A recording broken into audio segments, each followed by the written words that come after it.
What happens when an empire collapses overnight? In 1917, the Russian Empire, once one of the most powerful nations on Earth, shattered. Tsar Nicholas II abdicated. The Bolsheviks, led by Vladimir Lenin, seized power in the October Revolution. But not everyone agreed with this new vision of communism. What followed was one of the bloodiest civil wars in human history. A war that would reshape not only Russia, but the entire world. The Civil War began in 1918 and lasted until 1923. On one side were the Reds, the Bolsheviks, who promised land to peasants, power to workers, and peace after years of World War I. They were disciplined, ideologically driven, and under the command of men like Leon Trotsky, who transformed the Red Army into a formidable force. On the other side were the Whites, a scattered alliance of royalists, liberals, nationalists, and former military officers.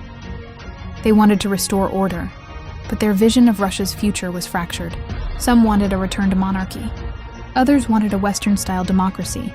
Many were simply anti-communist. This wasn't a war fought in clean lines, it was chaos.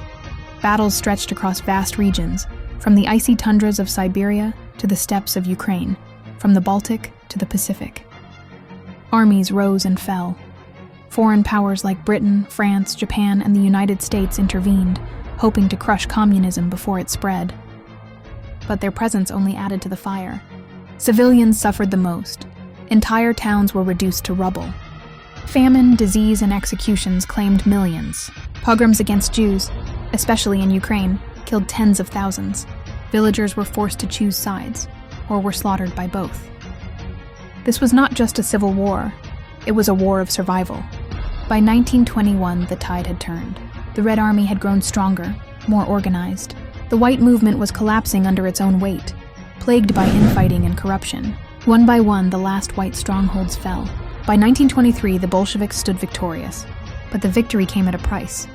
Over 7 million people were dead. Russia was devastated, economically, socially, spiritually. And yet, from the ashes, a new state emerged, the Soviet Union, the first communist country in the world. What began as a revolution became a regime.